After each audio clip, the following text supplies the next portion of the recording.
the batteries. If you gave me a chance, I would take it. It's a shot in the dark, but I'll make it. Knowing the little hope, you can't shame me. When I am with you, there's no place I'd rather be.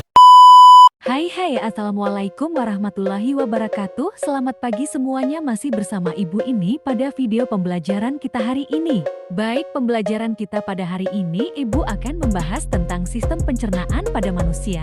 Nah, langsung saja kita masuk ke materi. Nah, sebelumnya di sini kita harus tahu apa pengertian dari sistem pencernaan. Sistem pencernaan adalah proses yang dilakukan oleh sistem organ pencernaan untuk mengolah makanan agar dapat diserap nutrisinya dan diubah menjadi energi. Itu adalah salah satu pengertian dari sistem pencernaan. Selanjutnya di sini ada beberapa definisi. Yang pertama ada alat pencernaan pada manusia, yang kedua ada proses pencernaan dan yang proses pencernaan pada manusia, dan yang ketiga yaitu ada gangguan pencernaan pada manusia. Nah, yang pertama itu ada alat pencernaan pada manusia. Alat pencernaan pada manusia di sini ada dua. Yang pertama yaitu ada saluran pencernaan dan ada kelenjar-kelenjar pencernaan di bagian saluran pencernaan. Yang pertama ada mulut, yang kedua ada kerongkongan, yang ketiga lambung, yang keempat usus halus, dan kelima usus besar, dan yang keenam ada anus. Nah, di yang kedua ada kelenjar pencernaan terdapat pada kelenjar ludah, hati, dan pankreas.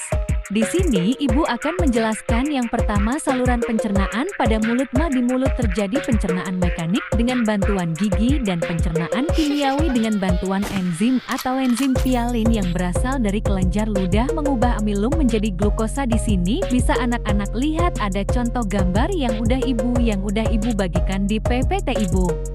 Yang kedua ada kerongkongan. Kerongkongan berfungsi menghantarkan bahan makanan yang dimakan dari faring ke lambung dengan gerakan peristaltik esofagus. Di sini juga ada contoh gambar yang sudah Ibu bagikan.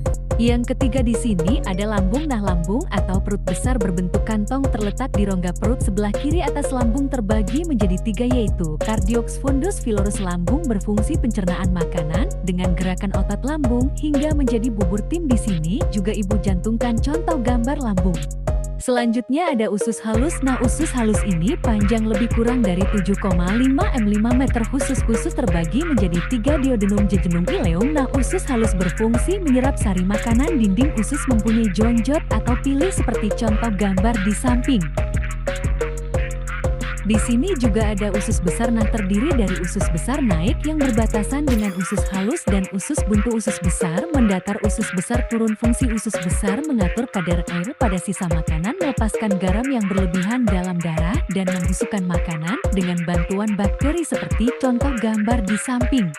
Di sini ada anus. Anus merupakan gerak peristaltik. Otot-otot usus besar akan mendorong feses menuju rektum dan menuju ke anus untuk dikeluarkan. Sekitar lubang anus dapat terdapat otot sadar melintang yang mengatur proses pengeluaran feses. Selanjutnya kita masuk yang kedua yaitu kelenjar pencernaan. Yang pertama di sini kelenjar ludah. Nah, saat makanan dikunyah dalam mulut, makanan dibasahi oleh air liur, makanan menjadi licin dan mudah ditelan. Selain itu, air liur mengandung enzim ptialin atau amilas enzim. Nah, enzim ini berfungsi untuk mencerna zat tepung atau amilum secara kimiawi menjadi zat gula. Itulah sebabnya.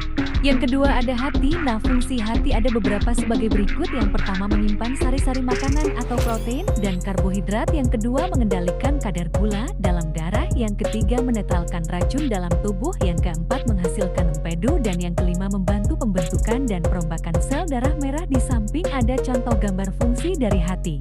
Yang selanjutnya ada pankreas. Nah, pankreas ini menghasilkan enzim. Yang pertama yaitu tripsin, yaitu mengubah protein atau pepton. Yang kedua ada amilas, yaitu berfungsi untuk menghancurkan zat tepung. Dan yang terakhir ada lipas, itu untuk mencerna suatu lemak. Selanjutnya ada proses pencernaan pada manusia. Proses pencernaan melibatkan pemecahan molekul makanan besar menjadi molekul yang larut dalam air. Hasilnya kemudian masuk ke dalam darah dan disebarkan ke seluruh organ tubuh. Di bawah ini ada dua contoh gambar proses pencernaan manusia. Materi selanjutnya ada gangguan pencernaan pada manusia. Yang pertama ada ma atau radang lambung, yang kedua ada appendicitis atau radang umpai cacing, yang ketiga ada disentri, dan yang keempat adalah sembelit.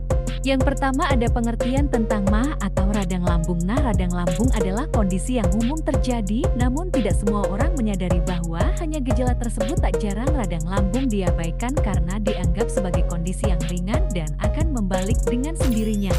Yang kedua ada appendicitis radang atau radang umbai cacing nenegrem. Nah, definisi hal tersebut adalah peradangan akibat infeksi pada usus buntu atau umbai cacing atau appendix. Infeksi ini bisa mengakibatkan pernahan di samping ada contoh pada umbai cacing tersebut. Yang ketiga ada disentrina. Yang dimaksud dengan disenti ini adalah peradangan dan infeksi pada usus yang mengakibatkan diare yang mengandung darah atau lendir. Gejala lain mungkin termasuk kram perut, mual, muntah, dan demam. Yang terakhir ada sembelit. Nah, sembelit adalah kondisi di mana seseorang mengalami kesulitan dalam proses buang air besar atau BAB yang disebabkan oleh penurunan aktivitas usus. Gejala awal yang paling umum adalah kebiasaan BAB yang tidak teratur dengan frekuensi kurang dari 3 kali dalam seminggu. Di samping ada beberapa contoh sembelit. Nah, materi kita selesai. Jadi materi kita pada hari ini dapat disimpulkan bahwa sistem pencernaan merupakan sistem yang memproses memakan makanan dan menyerap sari makanan yang berupa nutrisi-nutrisi yang dibutuhkan oleh tubuh. Sistem pencernaan juga akan memecah molekul makanan yang kompleks menjadi molekul yang sederhana dengan bantuan enzim sehingga mudah dicerna oleh tubuh. Baik, itu saja materi kita pada hari ini. Mohon maaf jika penjelasan Ibu kurang jelas dan sulit dipahami oleh kalian ya anak-anak. Semoga pembelajaran hari ini bermanfaat. Terima kasih. Assalamualaikum warahmatullahi wabarakatuh. Bye-bye.